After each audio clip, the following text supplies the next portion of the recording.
Global competition college धावड़ा के online शैक्षणिक मंच पर मैं मुकेश फुलारा एक बार फिर आप सभी का हार्दिक स्वागत अभिनंदन करता हूँ। भूगोल की इस श्रृंखला के अंतर्गत अपना लास्ट टॉपिक चल रहा था पृथ्वी की गतियां। तो पृथ्वी की गतियां आज का अपना टॉपिक है। पृथ्वी की गतियों के अंतर्गत पार्ट 1 पढ़ लिया था।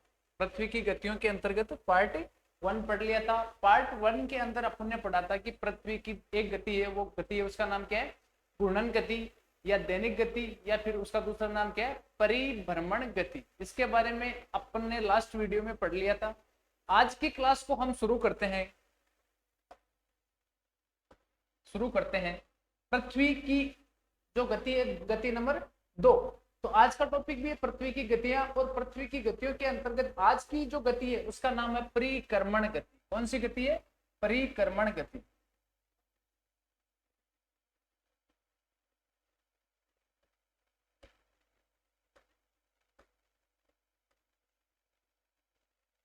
परिक्रमण गति। अब सबसे पहले एक शब्द आ रहा है परिक्रमण गति, यानी परिक्रमण गति का शाब्दिक अर्थ क्या होता है? परिक्रमण गति का शाब्दिक अर्थ क्या होता है कि अपन ने सबसे पहले पढ़ा था कि घूर्णन गति। घूर्णन का मतलब क्या होता है? पृथ्वी अपने अक्ष पर क्या करती है? एक स्थान पर घूमती है।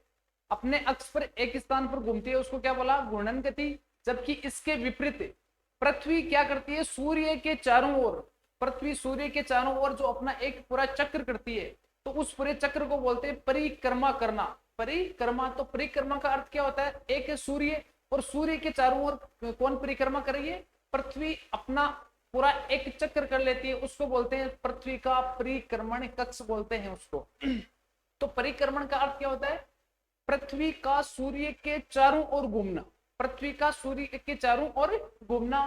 देखो परिक्रमण गति के अंतर्गत क्या होता है कि परिक्रमण गति के अंतर्गत पृथ्वी अपने अक्ष पर भी घूमती रहती है, और अपने अक्ष के साथ साथ सूर्य के चारों ओर दीर्घ वृत्ताकार अक्ष कक्ष पर ही घूमती रहती है। दीर्घ वृत्ताकार जिसका पथ है उस पर वह घूमती रहती है। तो यह है परिक्रमण गति। अगली चीज है एक कि अपन ने लास्ट क्लास में पढ़ा था कि पृथ्वी का एक तो अक्षीय झुकाव और दूसरा कौन सा झुकाव था? कक्षीय झुकाव। तो पृथ्वी का अगर अक्षीय झुकाव व कक्षीय झुकाव नहीं होता तो ये पृथ्वी की परिक्रमण गति हमारे को नहीं देखने को मिलती। परिक्रमण गति हमारे को देखने को नहीं मिलती। तो इसका मतलब क्या है कि पृथ्वी के अक्षीय झुकाव के कारण कौन सी गति मुख्य महत्वपूर्ण हो गई? परिक्रमण गति। यानी पृथ्वी का जो अपना 23.5 डिग्री अक्ष पे झुकी हुई है, इस कारण ये गति महत्वपूर्ण हो गई। इस गति के कारण आपने पढ़ा होगा कि जैसे ऋतुओं का बदलना, दिन व रात की अवधि में अंतर आना, ध्रुवीय भागों पर 6 महीने के दिन व 6 महीने की रात होना, इस प्रकार की ये जो चीजें हैं, ये इस प्रकार के परिवर्तन देखने को मिलते हैं। तो ये पृथ्वी का क्या है? पृथ्वी अपने अक्ष पर क्या झुकी हुई है, इस कारण इस प्रकार की स्थितियां हमारे को देखने को मिलती है। तो परिक्रमण गति का अर्थ, शाब्दिक अर्थ आपको कोई पूछे तो इसका शाब्दिक अर्थ क्या होता है कि पृथ्वी का अपने अक्ष पर घूमने के साथ साथ सूर्य के चारों ओर अपनी कक्षा में घूमना ही परिक्रमण कहलाता है। सबसे पहले इसका थोड़ा शाब्दिक अर्थ लिख लेते हैं। शाब्दिक अर्थ क्या होता है? पृथ्वी का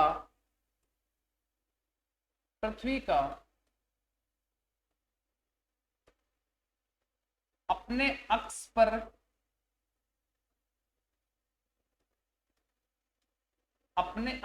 घूमने के साथ साथ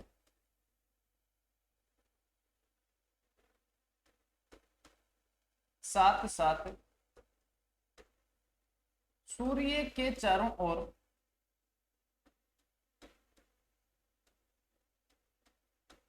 चारों ओर दीर्घ वृत्ताकार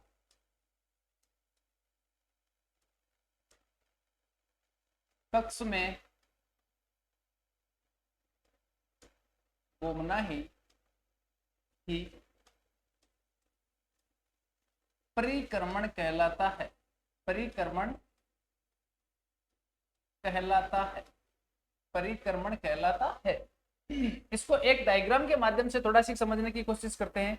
कि परिक्रमण गति कौन सी गति होती है।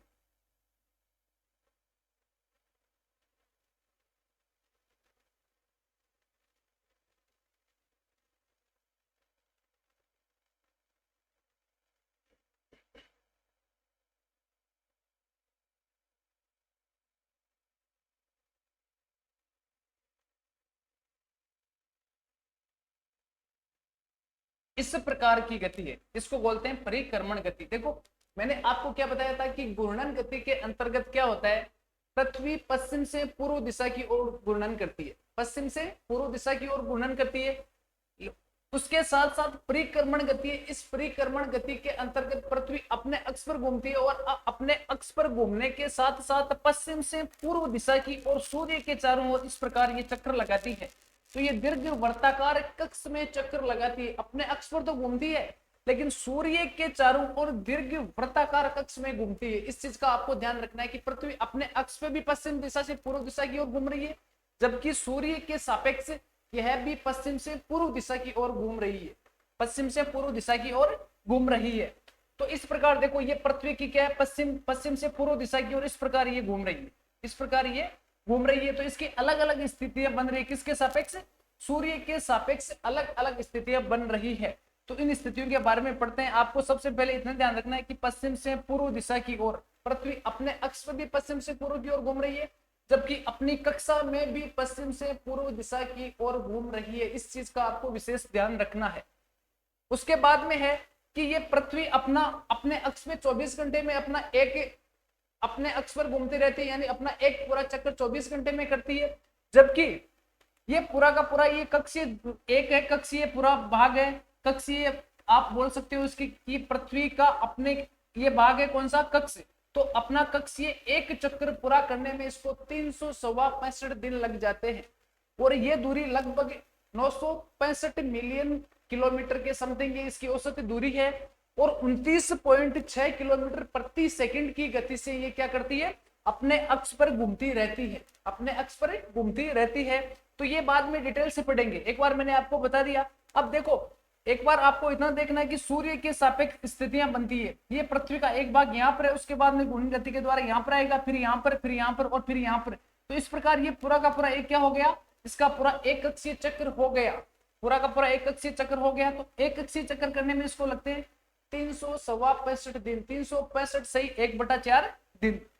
तो इसके अंतर्गत आपको एक बीच वाला भाग ये सूर्य और सूर्य के सापेक्ष क्या हो रही है, पृथ्वी अपने कक्ष पर घूम रही है, अपने कक्ष पर घूम रही है। और कक्ष किस प्रकार हो गया, ये दीर्घ वृत्ताकार या इसको बोलते हैं अंडाकार, दीर्घ वृत्ताकार या फिर इसको बोल सकते हैं अंडाकार, वृत्ताकार या गोलाकार नहीं है ये, या तो इसको बोल सकते हैं दीर्घ वृत्ताकार या फिर अपन बोल सकते हैं इसको अंडाकार।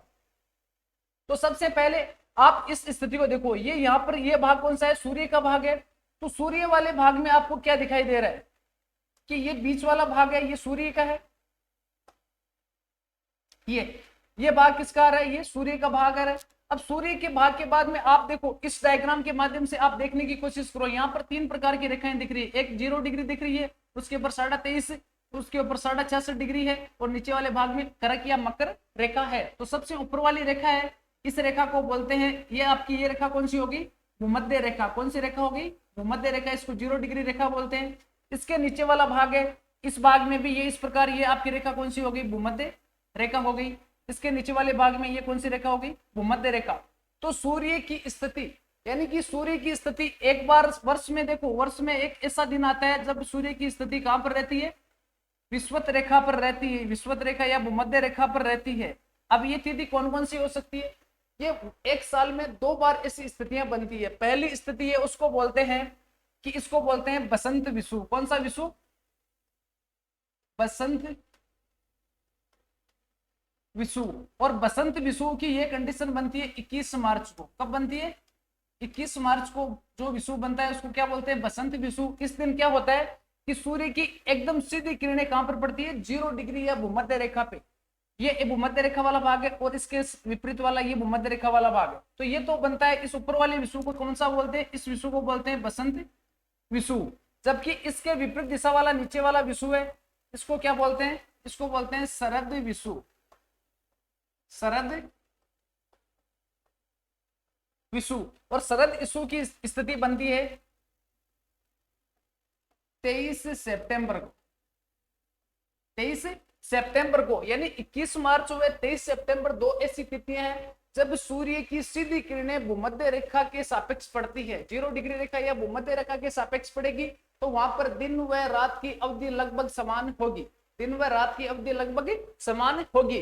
तो एक बसंत विषु, दूसरा हो गया शरद विषु। यहाँ पर क्या है, 0 डिग्री रेखा है और यहाँ पे कौन सी रेखा है, 0 डिग्री या भूमध्य रेखा।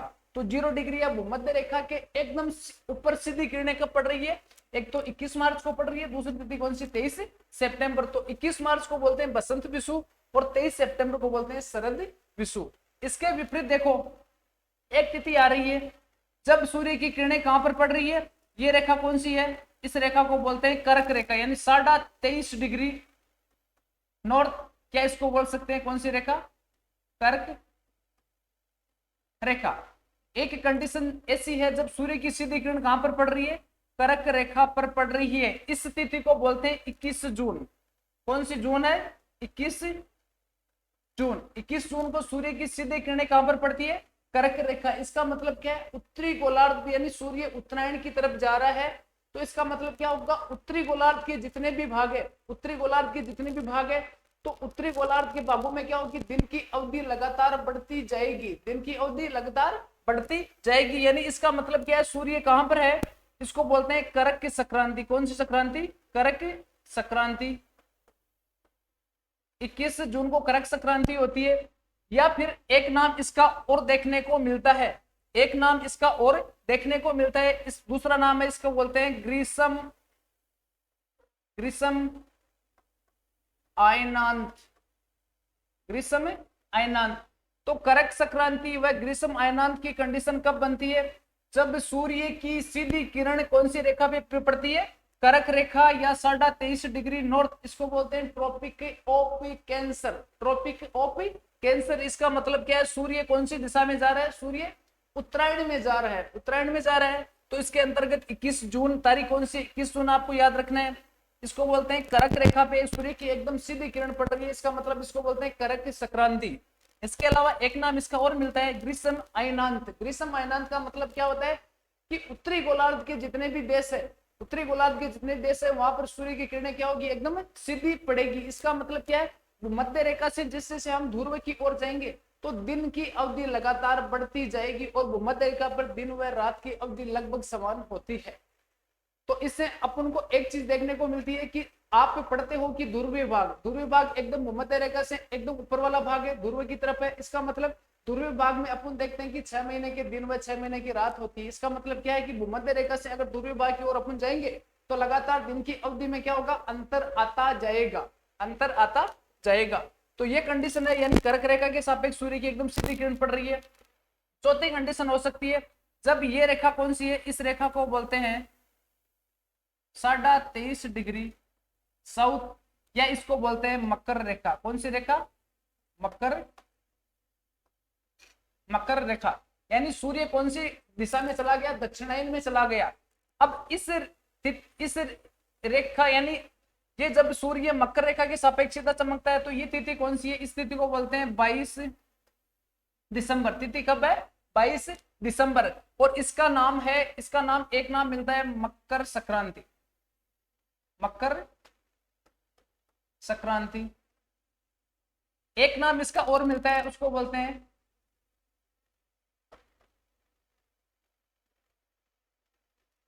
शीत अयनांत, शीत अयनांत।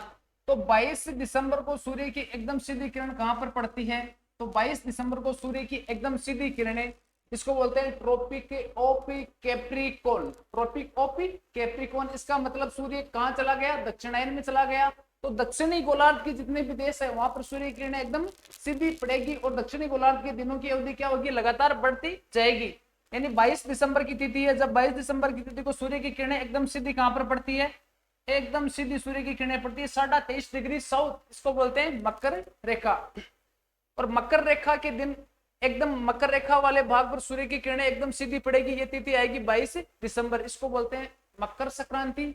या फिर इसको बोलते हैं शीत अयनांत, शीत अयनांत। तो इस प्रकार की ये कंडीशन बनती है, इस प्रकार की ये पूरी कंडीशन बनती है, यानी साल में 2 बार सूर्य की किरणें एकदम विषुवत रेखा के सापेक्ष है, विषुवत रेखा के सापेक्ष एकदम सूर्य सीधा चमकता है।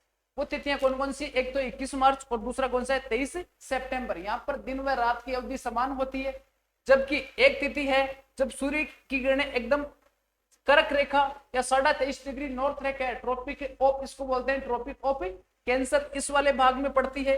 तो यहाँ पर 21 जून की तिथि कब है, फिक्स 21 जून की तिथि है, इसका मतलब उत्तरायण वाला भाग है, वहां पर ग्रीष्म ऋतु होगी, जबकि इसके विपरीत वाला भाग है वहां पे कौन सी ऋतु होगी, शीत ऋतु होगी। इसको बोल सकते हैं करक संक्रांति या फिर बोलते हैं ग्रीष्म अयनांत।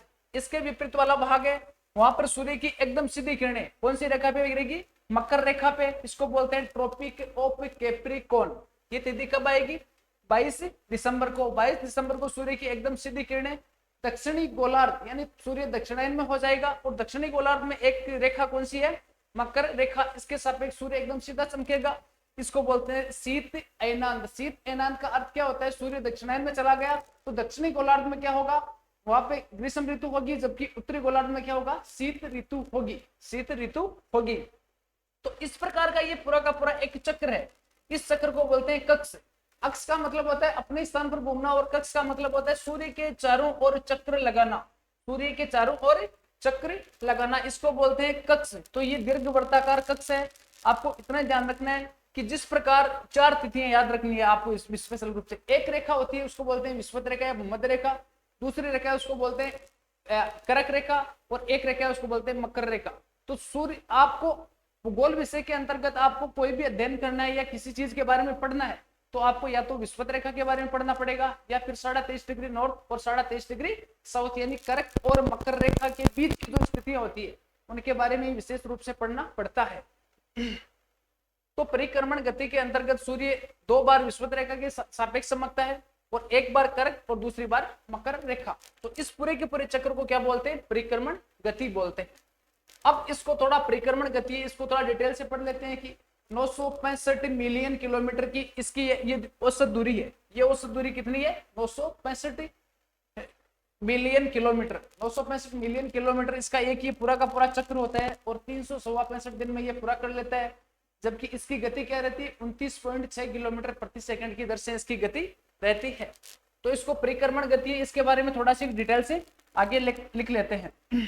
सबसे पहले अपन ने क्या लिखा कि सूर्य है, तो सूर्य किस चारों ओर क्या करती है, पृथ्वी अपना चक्र लगाती है। सूर्य के चारों ओर पृथ्वी अपना क्या करती है, चक्र लगाती है। पृथ्वी अपने अक्ष पर घूमने के साथ साथ सूर्य के चारों ओर दीर्घ वर्ताकार कक्ष में क्या करती है, दीर्घ वर्ताकार कक्ष में घूमना क्या कहलाता है, परिक्रमण कहलाता है।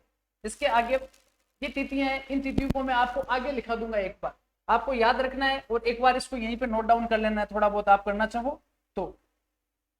इसके बाद की कंडीशन है, इसके बाद की कंडीशन के अंतर्गत क्या होता है कि पृथ्वी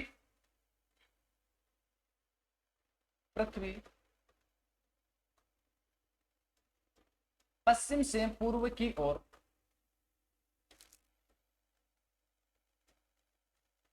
और घूमते हुए सूर्य के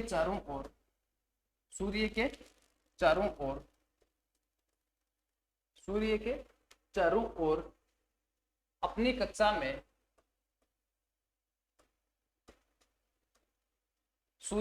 पृथ्वी पश्चिम से पूर्व की ओर घूमते हुए सूर्य के चारों ओर अपनी कक्षा में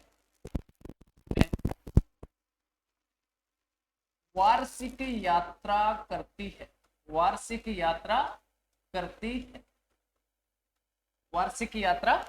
है।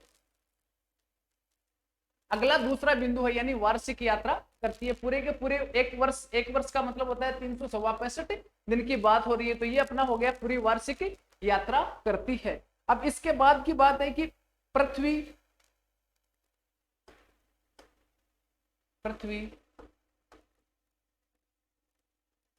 लगभग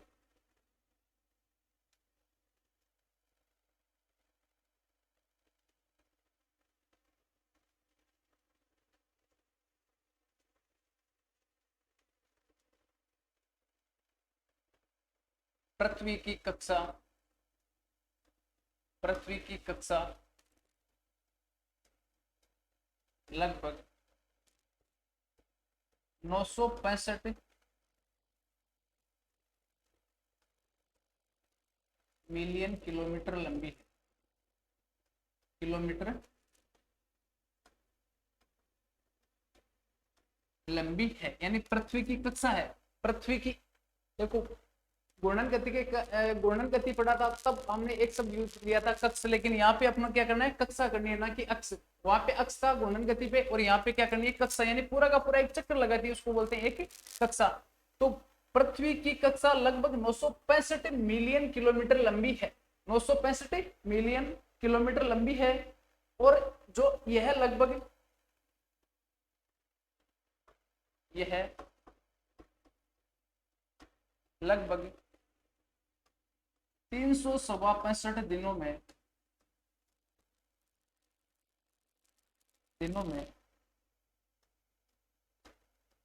अपना एक चक्र पूरा कर लेती, पूरा कर लेती है। इसके साथ साथ यानी 365 दिन है, 365 दिनों में अपना एक पूरा चक्र कर लेती है। इसके अलावा इसकी एक गति भी पाई जाती है। इसकी गति, इसकी गति, इसकी गति 29.6 किलोमीटर पर सेकंड की गति पाई जाती है, गति पाई जाती है। यानी अपना ये पूरा चक्र करेगी तो इसकी गति क्या पाई जाएगी, इसकी गति 29.6 किलोमीटर, 29.6 किलोमीटर प्रति सेकंड की गति से ये अपना पूरा का पूरा एक चक्र कर लेती है। इसके बाद में है कि पृथ्वी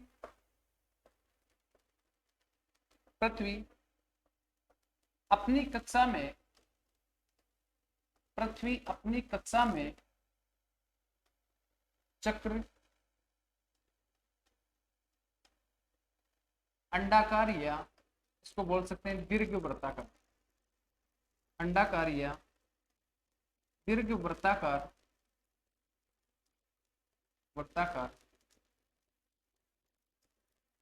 कक्षा में करती है। दीर्घ वृत्ताकार कक्षा में करती है। एक बार इसको वापस देख लेते हैं, उसके बाद में थोड़ा सी और बचा हुआ 2-3 लाइन उनको पढ़ेंगे। सबसे पहला है कि पृथ्वी पश्चिम से पूर्व की ओर घूमते हुए सूर्य के चारों ओर अपनी कक्षा में वार्षिक यात्रा करती है, वार्षिक यात्रा करती है। पृथ्वी की कक्षा लगभग 965 मिलियन किलोमीटर लंबी है। औसत बता रहा हूँ, औसत 965 मिलियन किलोमीटर, यानी पूरा का पूरा एक चक्कर करने में इसको 965 मिलियन किलोमीटर लंबी यात्रा करनी पड़ती है। यह लगभग 365 दिनों में अपना एक चक्र पूरा कर लेती है। इसके अलावा इसकी गति 29.6 किलोमीटर प्रति सेकंड की दर से इसकी गति पाई जाती है। इसके अलावा पृथ्वी अपनी कक्षा में चक्र अंडाकार या फिर बोल सकते हैं दीर्घ वृत्ताकार कक्ष में पूर्ण करती है, ना कि वर्ताकार या गोलाकार। इस चीज का विशेष ध्यान रखना, या तो अंडाकार होगा या फिर क्या होगा, दीर्घ वर्ताकार। दीर्घ वर्ताकार कक्षा में क्या करती है, पूरा चक्र करती है। इसके बाद में आता है कि जब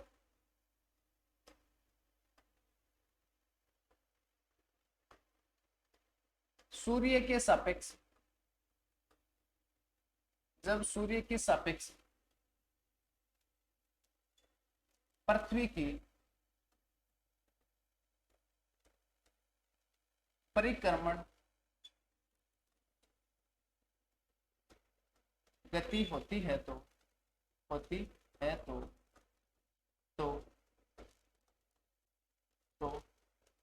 वर्ष में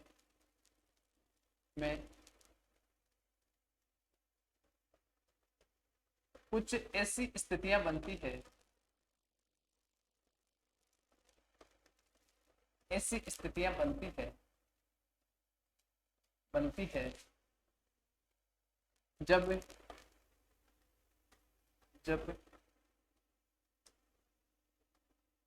पृथ्वी सूर्य के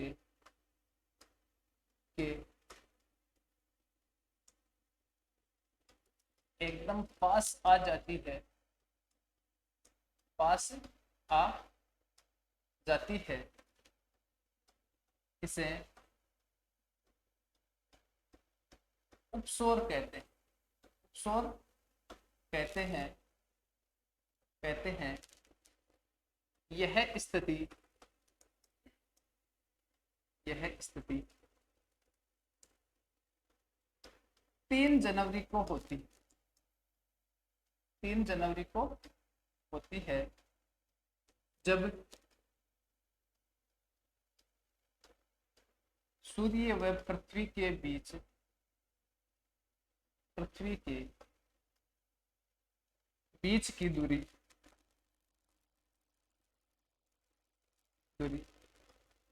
147 मिलियन किलोमीटर, मिलियन किलोमीटर, या इसको बोल सकते हैं न्यूनतम, न्यूनतम होती है, होती है, होती है। जबकि इसके विपरीत है, जब जब सूर्य व पृथ्वी के बीच की दूरी, दूरी अधिकतम होती है, अधिकतम होती है, उसे अपसौर कहते हैं, उसे अपसौर कहते हैं, अपसौर कहते हैं। यह तिथि, यह तिथि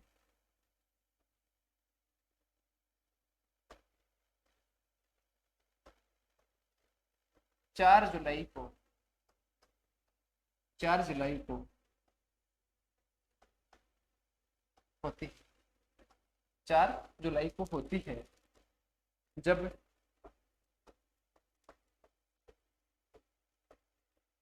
सूर्य व पृथ्वी के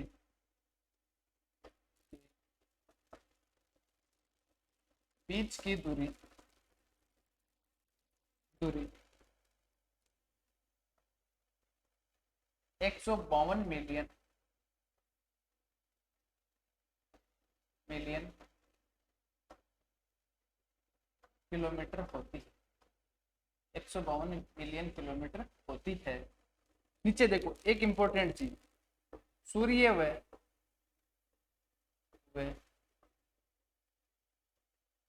पृथ्वी के बीच की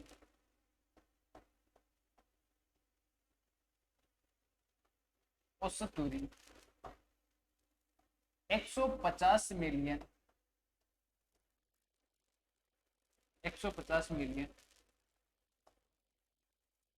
किलोमीटर होती है, 150 मिलियन किलोमीटर होती है। तो इसका मतलब क्या है कि जब सूर्य के सापेक्ष पृथ्वी की परिक्रमण गति होती है तो वर्ष में कुछ ऐसी स्थितियां बनती है, ऐसी स्थितियां बनती है। इन स्थितियों के अंतर्गत पहली स्थिति है उसको क्या बोल सकते हैं, पहली स्थिति है, उस पहली स्थिति को हम क्या बोल सकते हैं कि पहली कंडीशन है जब सूर्य, पृथ्वी सूर्य के एकदम नजदीक आ जाती है, इसे बोलते हैं उपसौर। कौन सा सौर, उपसौर बोलते हैं। उपसौर होता है, और उपसौर कब होता है, 3 जनवरी को होता है। उपसौर बोलेंगे जब एकदम पास, यानी सूर्य व पृथ्वी के बीच की दूरी क्या होगी, न्यूनतम होगी, उसको क्या बोलेंगे, उपसौर। और ये कब, ये स्थिति कब बनती है, 3 जनवरी को होती है, जब इनके बीच की दूरी कितनी हो जाती है, 147 मिलियन किलोमीटर हो जाती है, यानी न्यूनतम हो जाती है। जबकि इसके विपरीत क्या है, जब सूर्य व पृथ्वी के बीच की दूरी क्या होती है, अधिकतम होती है, तो उसको बोलते हैं अपसौर। कौन सा सौर बोलते हैं, अपसौर। और ये अपसौर की स्थिति कब बनती है, 4 जुलाई को बनती है, 4 जुलाई को बनती है, जब सूर्य व पृथ्वी के बीच की दूरी कितनी हो जाती है, 152 मिलियन किलोमीटर हो जाती है, यानी ये दूरी कम है और ये दूरी अधिक है। इसके बाद की बात है कि सूर्य व पृथ्वी के बीच की औसत दूरी कितनी है, कि औसत दूरी कितनी है, 150 मिलियन किलोमीटर है। ये औसत है 150, यानी 150 से 147 कम है, तो इसका मतलब क्या है, इनकी दूरी कम हो जाती है। और 152 मिलियन इससे 150 से अधिक है, यानी इसके बीच की दूरी एक कंडीशन में 147 मिलियन का मतलब पास हो जाएगी, और 152 मिलियन का मतलब क्या है, बहुत अधिक दूर हो जाएगी। और इनके बीच की औसत दूरी आपको पूछे तो कितनी है, 150 मिलियन किलोमीटर इनके बीच की औसत दूरी है। तो इसको बोलते हैं, एक तो कंडीशन आ रही है उपसौर और दूसरी आ रही है अपसौर, उपसौर और अपसौर। इस प्रकार की कंडीशनें देखने को मिलती है। एक डायग्राम के माध्यम से इसको थोड़ा समझने की कोशिश करते हैं।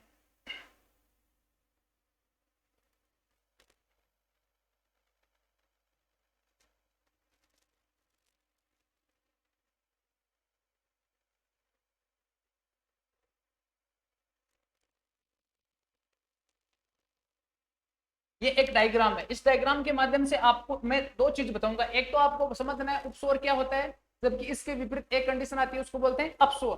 तो उपसौर और अपसौर के बारे में पढ़ना है।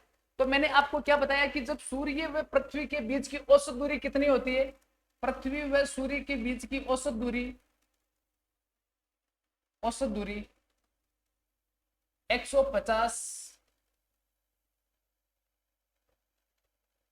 Million kilometre. ये तो कौन सी दूरी हो गई, औसत दूरी हो गई। 150 मिलियन किलोमीटर या इसको 150 करोड़ किलोमीटर भी कई बार बोल देते हैं। तो आपको याद रखना है 150 मिलियन किलोमीटर इनके बीच की क्या औसत दूरी है। फिर देखते हैं अपन कि इसके अंतर्गत देखो दो कंडीशन बनेगी। एक भाग है, यानी ये क्या है, पृथ्वी और ये सूर्य। तो पृथ्वी व सूर्य के बीच की दूरी यहाँ पर क्या है, यहाँ पर दूरी कितनी है, 147 मिलियन, 147 मिलियन इनके बीच की दूरी है। यानी इनके बीच की दूरी ये क्या है, कम है। जबकि दूसरी कंडीशन में क्या होगी, जब सूर्य व पृथ्वी के बीच की दूरी क्या होगी, अधिकतम होगी। और ये दूरी कितनी है, 152 मिलियन है, 152 मिलियन है। तो 147 मिलियन है। इस कंडीशन को हम बोलेंगे कौन सा सौर, उपसौर। कौन सा सौर, ये कंडीशन बनेगी उपसौर। जबकि 152 की मिलियन किलोमीटर दूरी है, इसको बोलेंगे अपसौर, अपसौर। अब ये उपसौर वाली स्थिति कब बनती है, ये बनेगी 3 जनवरी को। कब बनेगी, 3 जनवरी को ये कंडीशन बनेगी। जबकि 4 जुलाई को, 4 जुलाई को ये कंडीशन बनेगी, कौन सी, अपसौर वाली। तो औसत दूरी कितनी, 150 मिलियन किलोमीटर है। जबकि पहली कंडीशन है, इसका मतलब क्या है, पृथ्वी व सूर्य के बीच की न्यूनतम दूरी, इसको बोलेंगे उपसौर। और 147 मिलियन किलोमीटर इनके बीच की औसत दूरी है। यह कंडीशन 3 जनवरी को होगी। जबकि इसके विपरीत दूसरा कंडीशन क्या है, इनके बीच की दूरी अधिकतम है, ये कितनी, 152 मिलियन किलोमीटर है। ये कंडीशन कब बनेगी, अपसौर वाले दिन बनेगी। और ये तिथि कब आएगी, 4 जुलाई वाली तिथि, उस दिन ये कंडीशन आएगी। तो ये तो हो गए थोड़ा सी कि पृथ्वी की परिक्रमण गति के बारे में बेसिक जानकारी ले ली। अब पृथ्वी की परिक्रमण गति के क्या क्या प्रभाव देखे जा सकते हैं, उनके प्रभावों के बारे में पढ़ते हैं।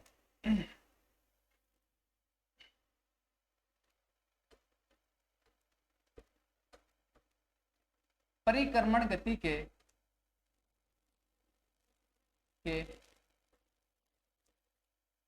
प्रभाव, परिक्रमण गति के प्रभाव। सबसे पहला परिक्रमण गति का प्रभाव है, इसके अंतर्गत सबसे पहला बिंदु आता है, सबसे पहला बिंदु है उसको बोलते हैं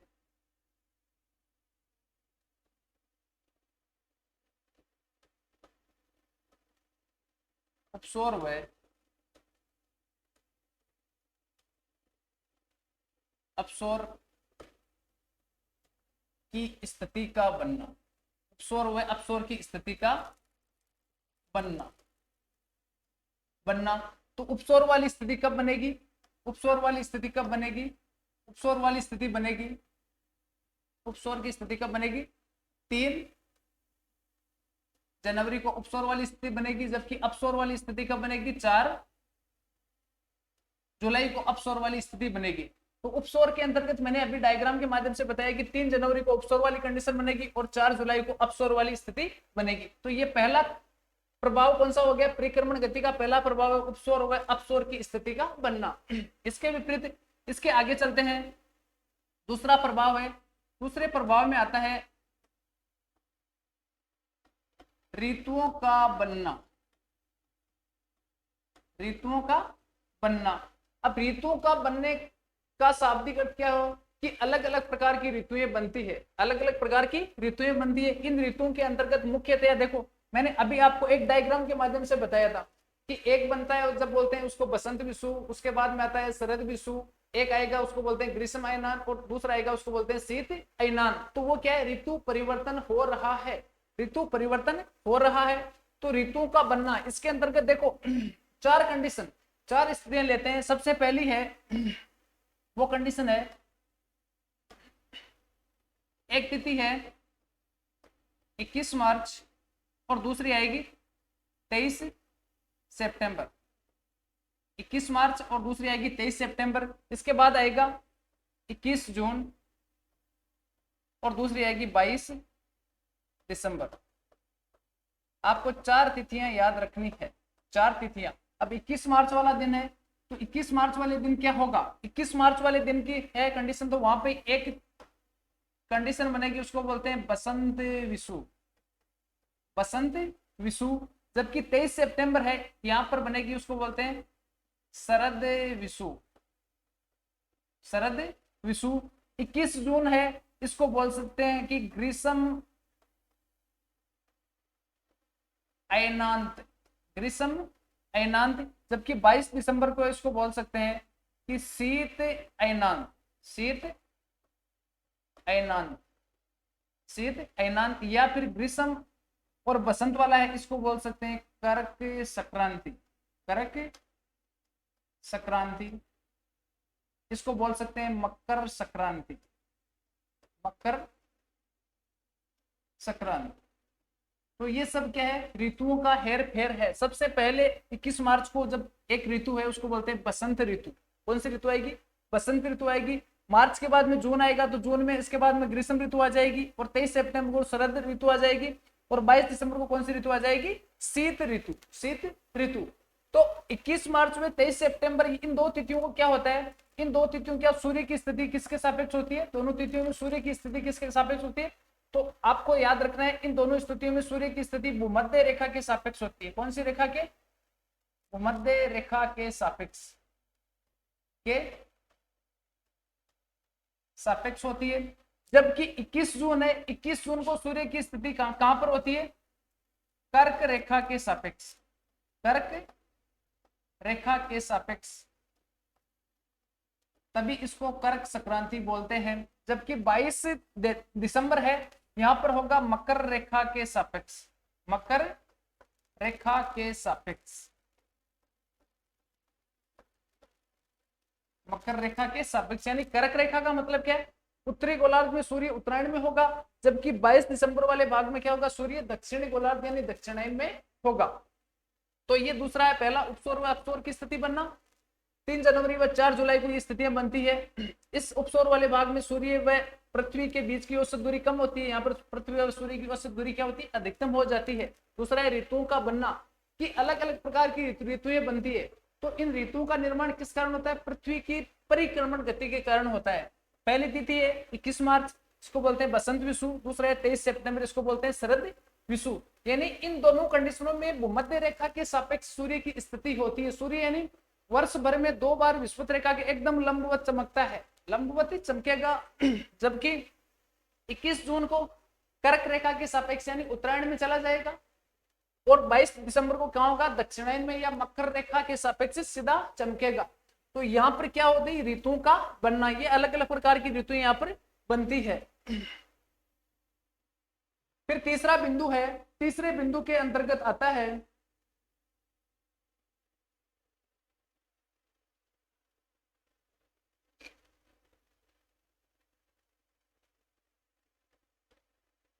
ध्रुवों पर 6 माह के दिन, 6 माह के दिन व 6 माह की रातें होना,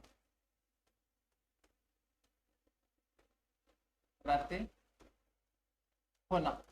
कि ध्रुवीय भाग है, तो ध्रुवों पर क्या होता है, 6 महीने का क्या होता है, दिन होता है, और 6 महीने की रात होता है। मैंने आपको अभी बताया था, एक डायग्राम के माध्यम से मैंने आपको बताने की कोशिश की थी, और ये भी बताया था मैंने कि भूमध्य रेखा के सापेक्ष जब सूर्य भूमध्य रेखा के सापेक्ष चमकेगा तो वहां पर दिन व रात की अवधि समान होगी, और सूर्य जैसे भूमध्य रेखा से ध्रुव भाग की ओर चला जाएगा या ध्रुव भाग की ओर चलेगा तो वहां पर क्या होगी, दिन की अवधि लगातार बढ़ती जाएगी। तो बात हो रही है ध्रुव भाग की, इसका मतलब सबसे लंबा दिन कहां पर होगा, ध्रुव भाग पर होगा। ध्रुव भाग में सबसे लंबा दिन होता है, तो ध्रुव भाग पर 6 महीने के दिन होते हैं और 6 महीने की रात होती है।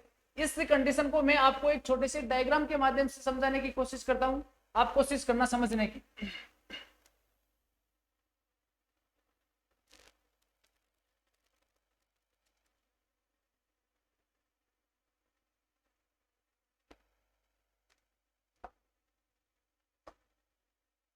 इसको कौन सी रेखा बोलते हैं, इसको बोलते हैं विषुवत रेखा। जबकि इसके ऊपर वाले भाग में एक रेखा है, उस रेखा को बोलते हैं 23.5 डिग्री नॉर्थ, या इसका दूसरा नाम है कर्क रेखा। इसके विपरीत एक रेखा आएगी, उस रेखा को बोलेंगे 23.5 डिग्री साउथ, या इसका नाम देखने को मिलता है मकर रेखा। मकर रेखा। तो मैंने अभी आपको 4 स्थितियां बताई थी, 21 मार्च, 23 सितंबर, 21 जून और 22 दिसंबर। चारों प्रकार की स्थितियों को यहां पर मैं एक डायग्राम के माध्यम से दर्शाने की कोशिश करता हूं। सबसे पहली कंडीशन है, उसको हम बोलते हैं, सबसे पहली कंडीशन है, आप इसको मान के चलो कि विषुवत रेखा है। सूर्य विषुवत रेखा के सापेक्ष 2 तिथियों को चमकता है। एक तिथि है उसको बोलते हैं 21 मार्च और दूसरी तिथि है उसको बोलते हैं 23 सितंबर। यानी सूर्य की स्थिति किसके होती है, सापेक्ष, तो विषुवत रेखा के सापेक्ष होती है। जबकि एक है 21 जून और दूसरा है 22 दिसंबर। तो 21 जून को सूर्य कर्क रेखा के सापेक्ष चमकेगा, वह 22 दिसंबर को मकर रेखा के सापेक्ष चमकेगा। इस प्रकार की है, ये चीजें आपको थोड़ी सी दिमाग में रखनी है। इन चीजों को जोड़ते हुए मैं आपको एक चीज बता रहा हूं, आप उसको समझने की कोशिश करना। तो सबसे पहले मैं तिथि को ले रहा हूं 21 मार्च। 21 मार्च यहाँ, यानी यहाँ पर एक तिथि है, ये तिथि कौन सी हो गई, 21 मार्च। 21 मार्च को यहाँ पर ये सूर्य की स्थिति है, क्या है, सूर्य की स्थिति यहाँ पर है। ये तिथि कौन सी हो गई, 21 मार्च। 21 मार्च के बाद में क्या होता है, मार्च के बाद में अप्रैल, मई और जून, यानी 3 महीने के बाद में सूर्य की स्थिति कहां पर हो जाती है, उत्तरायण में हो जाती है। इस प्रकार तो यहाँ पर जब सूर्य आएगा तब कौन सी तिथि अपन को देखने की मिलेगी, 21 जून। तो यहाँ पर आएगा तब मिलेगी 21 जून की स्थिति। बाद में क्या होता है, यहाँ पर अधिकतम सूर्य कर्क रेखा तक जाएगा, उसके बाद में वापस क्या होगा, दक्षिणायन होगा। तो जून के बाद में सूर्य वापस दक्षिणायन होगा और कौन सी रेखा पे आएगा, विषुवत रेखा पे आएगा। वो तिथि कौन सी होगी, 23 सितंबर। तो ये तिथि होगी 23 सितंबर, 23 सितंबर होगी। उसके बाद में सूर्य कहां पर जाएगा, दक्षिणायन जाएगा, दक्षिणायन जाएगा और कौन सी रेखा के सापेक्ष चमकेगा, मकर रेखा के सापेक्ष। तो ये तिथि होगी 22 दिसंबर। कौन सा दिसंबर होगा, 22 दिसंबर। उसके बाद में वापस सूर्य कहां आएगा, विषुवत रेखा के सापेक्ष यहाँ पर आएगा। तो यहाँ पर वापस तिथि कौन सी होगी, 21 मार्च। इसको पूरा बोलते हैं एक सौर वर्ष, यानी एक सौर वर्ष है जिसके अंतर्गत 21 मार्च से लेकर फिर वापस 21 मार्च तक का ये पूरा का पूरा रास्ता सूर्य तय करता है। तो इसको बोलते हैं सौर वर्ष। तो सौर वर्ष के अंतर्गत क्या होता है कि अगर सूर्य भूमध्य रेखा या विषुवत रेखा के सापेक्ष है तो यहाँ पर दिन व रात की अवधि लगभग समान होगी। लेकिन जैसे जैसे सूर्य उत्तरायण में व दक्षिणायन में जाएगा तो ये ध्रुवीय भाग, यहाँ पर ये भाग कौन सा हो गया, ध्रुवीय भाग हो गया, इसको बोलते हैं नॉर्थ पोल। और ये भाग कौन सा हो गया, इसको बोलते हैं साउथ पोल। तो जैसे ही भूमध्य रेखा से सूर्य उत्तरायण जाएगा, इसका मतलब क्या है कि सूर्य जैसे ही भूमध्य रेखा से उत्तरायण की ओर जाएगा तो उत्तरी गोलार्ध में क्या होगा, यहाँ पर क्या होगा, दिन होगा। कितने माह का होगा, दिन होगा 6 माह का, 6 माह का। और जब सूर्य वापस से भूमध्य रेखा या विषुवत रेखा से दक्षिणायन में जाएगा तो नीचे वाला साउथ पोल है, यहाँ पर 6 महीने का दिन होगा। इसके अंतर्गत देखो ये आपको कंडीशन कैसे, आप इस कंडीशन को कैलकुलेट कर सकते हो कि 6 महीने का दिन व 6 महीने की रात कैसे होती है। आप एक तिथि याद रखो कि 21 मार्च के दिन सूर्य कहां पर है, तो सूर्य 21 मार्च के दिन कहां पर है, विषुवत रेखा के सापेक्ष है। मार्च के बाद में अप्रैल, मई, जून, यानी इसको 3 महीने लगते हैं। कितने महीने लगते हैं, 3 महीने। सूर्य उत्तरायण की ओर जाएगा फिर वापस दक्षिणायन में आएगा, तो वापस दक्षिणायन में आने के लिए इसको कितने महीने लगेंगे, 3 माह इसको वापस लगते हैं, 3 माह। तो 3 महीने सूर्य को कर्क रेखा के सापेक्ष सीधा चमकने के लिए इस प्रकार उत्तरायण में आएगा फिर वापस दक्षिणायन में आएगा। तो 3 ये और 3 ये, यानी कुल मिलाकर 3 और 3, तो ये कितने हो गए 6 माह। तो 6 महीने का उत्तरी गोलार्ध में दिन कब होगा, जब सूर्य उत्तरायण में होगा। जब सूर्य उत्तरायण में होगा तो उत्तरी गोलार्ध में क्या होगा, 6 महीने का दिन होगा, जबकि इसके विपरीत दक्षिणी गोलार्ध में क्या होगा, 6 महीने की रात होगी। दूसरी कंडीशन क्या बनेगी कि सूर्य जब कहां पर आ जाएगा, 23 सितंबर को विषुवत रेखा पर आ जाएगा, तो विषुवत रेखा से वापस कहां जाएगा, दक्षिणायन जाएगा। तो इसको कितने माह लगेंगे, यहाँ पर 3 माह का समय लगेगा, 3 माह का समय। फिर वापस 22 दिसंबर से वापस 21 मार्च के लिए कितने महीने लगते हैं इसको, 3 महीने, 3 माह। इसका मतलब क्या होगा, 3 महीने और 3 महीने, कुल मिलाकर ये 6 महीने। तो जब सूर्य कौन से गोलार्ध में, दक्षिणी गोलार्ध में, तो दक्षिणी गोलार्ध में क्या होगा, 6 महीने का दिन होगा। अगर सूर्य दक्षिणायन है तो यहाँ पर क्या होगा, 6 माह का दिन, माह का दिन, 6 माह का क्या होगा, दिन होगा। कब होगा, जब सूर्य दक्षिणायन है, जब सूर्य दक्षिणायन में है तो दक्षिणी गोलार्ध में 6 माह का दिन होगा, जबकि उत्तरी गोलार्ध में क्या होगा, रात होगी। जब सूर्य कहां पर है, ये कंडीशन कब बनती है, सूर्य कहां पर होगा, उत्तरायण। जब सूर्य उत्तरायण में है तो फिर क्या होगा कि उत्तरी गोलार्ध में 6 माह के क्या होंगे, दिन होंगे, और दक्षिणी गोलार्ध में क्या होगी, रात होगी। जब सूर्य दक्षिणायन में हो जाएगा तो यहाँ पर दिन और यहाँ पर रात। तो इसको 6 महीने कैसे लगते हैं, ये 3 महीने का कक्ष ये है और 3 महीने का कक्ष ये है, तो कुल मिला के 3 महीने और 3 महीने मतलब 6 महीने ये लगते हैं। 6 महीने में यहाँ पर दिन रहेगा, जबकि इसके सापेक्ष यहाँ पर रात रहेगी। जब सूर्य दक्षिणायन में आ जाएगा तो 3 महीने ये और 3 महीने यानी 6 महीने यहाँ पर दिन होगा, और इसके विपरीत नॉर्थ पोल पर क्या होगा, रात होगी। तो इस प्रकार है, इस एक डायग्राम से, वो बड़ा वाला डायग्राम वो आपके समझ में आए या ना आए, लेकिन इस डायग्राम से आपको एग्जैक्ट पता चल जाएगा कि आपको कोई पूछ ले कि उत्तरी गोलार्ध में 6 महीने के दिन कब होंगे, तो सूर्य कब होगा, जब सूर्य उत्तरायण में होगा। जबकि इसके विपरीत आपको पूछ ले कि दक्षिणी गोलार्ध में 6 महीने के दिन कब होंगे, तो जब सूर्य दक्षिणायन में होगा तो 6 महीने के वहां पर क्या होंगे, दिन होंगे। तो ये है ध्रुवों पर 6 महीने के दिन और 6 महीने की क्या होगी, रातें होगी। इसके अलावा एक और है, एक बिंदु और है,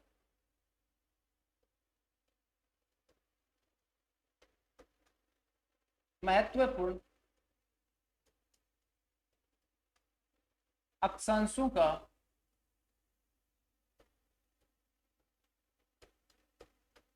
निर्धारण करना, निर्धारण करना, यानी कि ये परिक्रमण गति है। इस परिक्रमण गति के द्वारा क्या होते हैं, महत्वपूर्ण जो अपने अक्षांश रेखाएं हैं, उन अक्षांश रेखाओं का निर्धारण हो जाता है।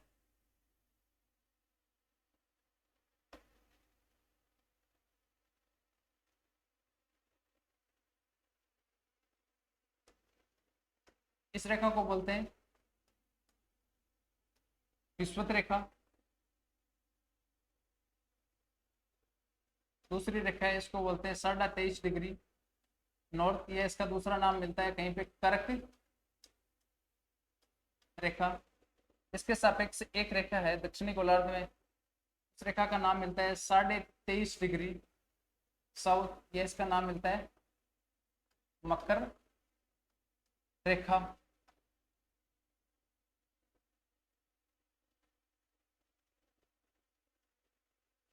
एक आएगी 66.5 डिग्री नॉर्थ, इसका नाम मिलता है आर्कटिक वर्क, आर्कटिक वर्क। जबकि दक्षिणी गोलार्ध में 66.5 डिग्री होगी, उसका नाम मिलता है 66.5 डिग्री साउथ, इसका नाम मिलता है अंटार्कटिक, अंटार्कटिक व्रत। और सबसे लास्ट वाला ही, इसको क्या बोलते हैं 90 डिग्री नॉर्थ पोल, और ये नीचे वाला भाग इसको बोलते हैं 90 डिग्री साउथ पोल। यानी कि ये जो महत्वपूर्ण क्या है, अक्षांश रेखाएं, इन महत्वपूर्ण अक्षांश रेखाओं का निर्धारण भी किसके कारण होता है, पृथ्वी की परिक्रमण गति के द्वारा होता है। मैंने आपको एक चीज जब घूर्णन गति पढ़ाई थी तो उसमें मैंने एक चीज मैं भूल गया था, उसमें आपको एक चीज ऐड कर लेनी है कि जितने भी अक्षांश रेखाओं का निर्धारण है ये कौन सी गति के कारण होता है, परिक्रमण गति के कारण होता है। लेकिन यहां पर नोट लगा के लिख लो, यहां पे नोट लगा के आप लिख सकते हो कि देशांतर रेखाओं का निर्धारण, देशांतर रेखाओं का निर्धारण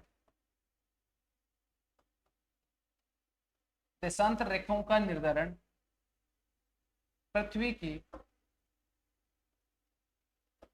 की घूर्णन गति के कारण होता है। घूर्णन गति के कारण होता है, जितने भी आपकी देशांतर रेखाएं हैं उन देशांतर रेखाओं का निर्धारण घूर्णन गति के द्वारा होता है, जबकि अक्षांश रेखाओं का निर्धारण किसके द्वारा होता है? परिक्रमण गति के द्वारा होता है। परिक्रमण गति के द्वारा होता है। तो ये इस प्रकार के आपके 3-4 महत्वपूर्ण बिंदु थे। इन बिंदुओं के बारे में अपन ने आज अध्ययन करने की कोशिश की। तो एक बार वापस में थोड़ा सी एक पॉइंट और ले लेते हैं इसके साथ। ये 4 नंबर पॉइंट है, एक 5 नंबर पॉइंट और याद आ गया मेरे को। 5 नंबर पॉइंट है, उसमें है दिन व रात की अवधि में अंतर। दिन व रात की अवधि में अंतर।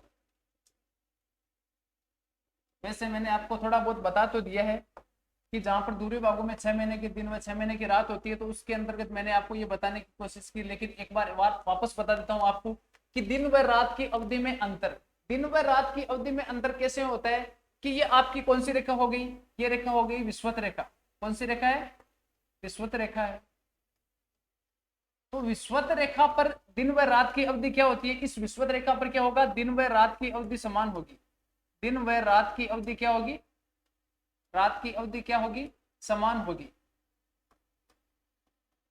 समान होगी। लेकिन विषुवत रेखा से जैसे जैसे हम कहां पर जाएंगे? उत्तरी गोलार्ध में जाएंगे, उत्तरी गोलार्ध में जाएंगे, या फिर कहां पर जाएंगे? दक्षिणी गोलार्ध में। कहां पर जाएंगे? दक्षिणी गोलार्ध में। दक्षिणी गोलार्ध में।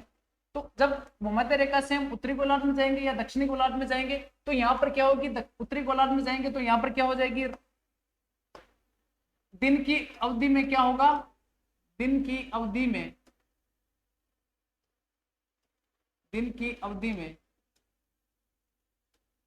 वृद्धि होगी। दिन की अवधि में क्या होगी? वृद्धि होगी। जबकि इसके सापेक्ष हम दक्षिणी गोलार्ध में जाएंगे तो दक्षिणी गोलार्ध में क्या होगा? इधर भी क्या होगा? दिन की अवधि में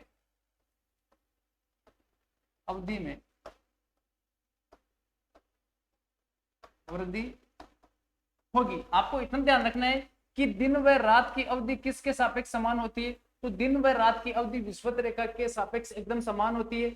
और विषुवत रेखा से जैसे जैसे हम उत्तरी गोलार्ध की ओर जाते हैं तो दिन की अवधि में लगातार क्या होती है? वृद्धि होती जाती है। वह दक्षिणी गोलार्ध में जाएंगे तो वहां पर भी क्या होगा? दिन की अवधि में वृद्धि होती जाती है। मैंने अभी आपको बताया कि ध्रुवीय भागों में 6 महीने के दिन व 6 महीने की रात क्यों होती है? इसी कारण होती है कि विषुवत रेखा पर लगभग समान दिन व रात की अवधि एकदम समान है। लेकिन जैसे जैसे हम उत्तरी गोलार्ध की ओर जाएंगे तो लगातार क्या है? दिन की अवधि बढ़ती जाएगी। वह यहाँ पर एक और लिख लो कि ध्रुवीय भागों में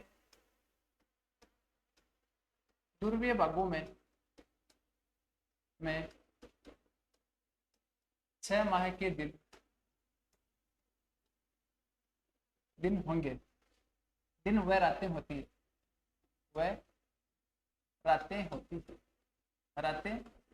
है, अगर सूर्य उत्तरायण है तो यहाँ पर दिन होगा, जबकि दक्षिणायन है तो यहाँ पर क्या होगी? रातें होगी। जबकि दक्षिणी गोलार्ध में ये कंडीशन होगी। यहाँ पर क्या होगा? ध्रुवीय भागों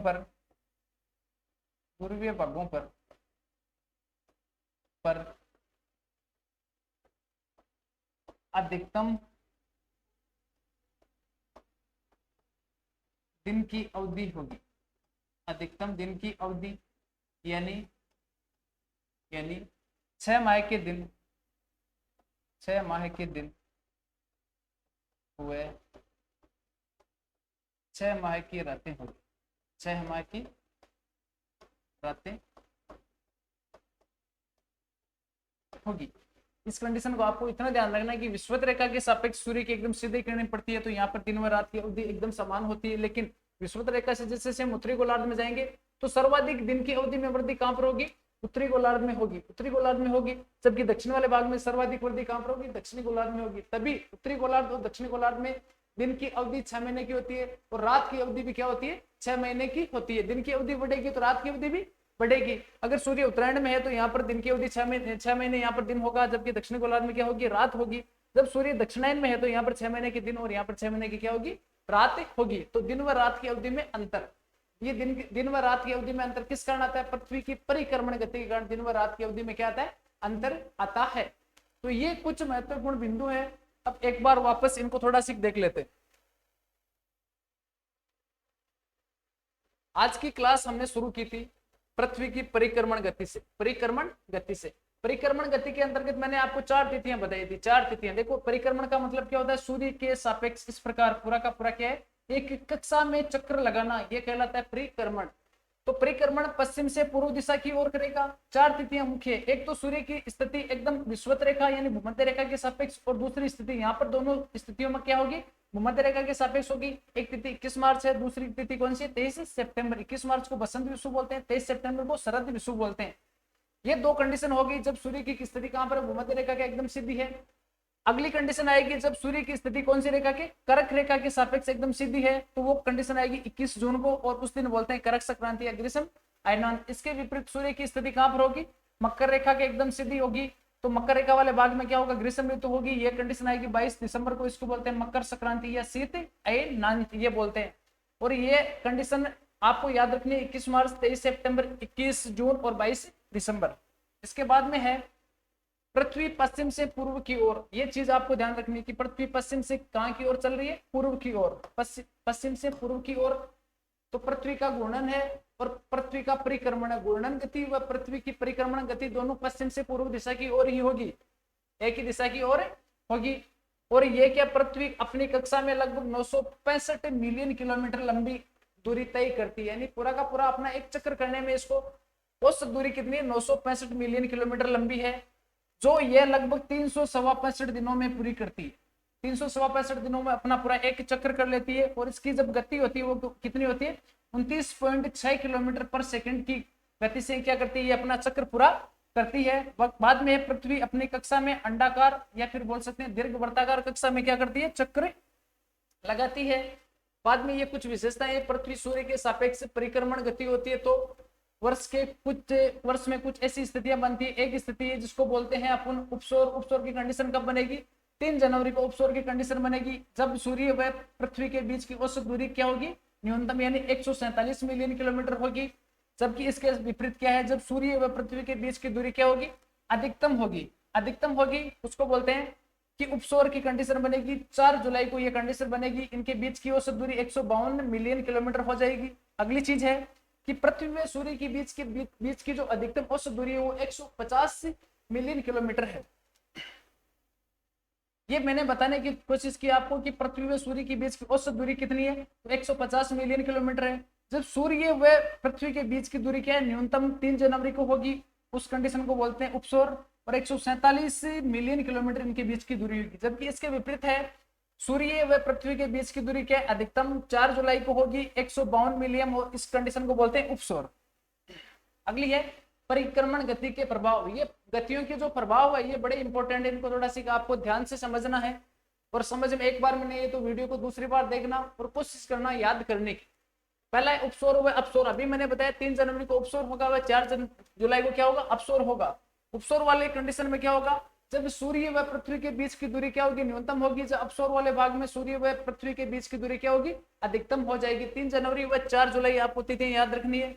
दूसरी है ऋतुओं का बनना। अलग अलग प्रकार की ऋतुएं, मैंने आपको 4 तिथियां बताई, 21 मार्च, 23 सितंबर, 21 जून और 22 दिसंबर।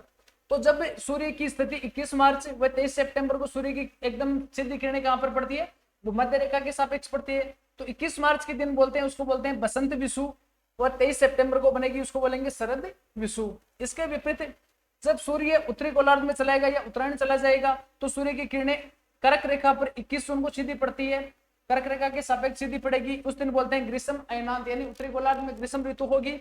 जबकि सूर्य की किरणें दक्षिणी गोलार्ध में सीधी पड़ेगी, तो उस दिन उस भाग में क्या होगा, मकर रेखा वाला भाग है, तो मकर रेखा वाले भाग को बोलते हैं शीत अयनांत। शीत अयनांत इसमें आपको एक चीज का ध्यान रखना है कि जब सूर्य की किरणें उत्तरायण में पड़ेगी यानी ग्रीष्म ऋतु उत्तरी गोलार्ध में होगी, तो दक्षिणी गोलार्ध में क्या होगी, शीत ऋतु होगी। और जब सूर्य की किरणें 22 दिसंबर को दक्षिणी गोलार्ध में सीधी पड़ेगी, तो दक्षिणी गोलार्ध में ग्रीष्म ऋतु होगी, जबकि उत्तरी गोलार्ध में कौन सी ऋतु होगी, शीत ऋतु होगी।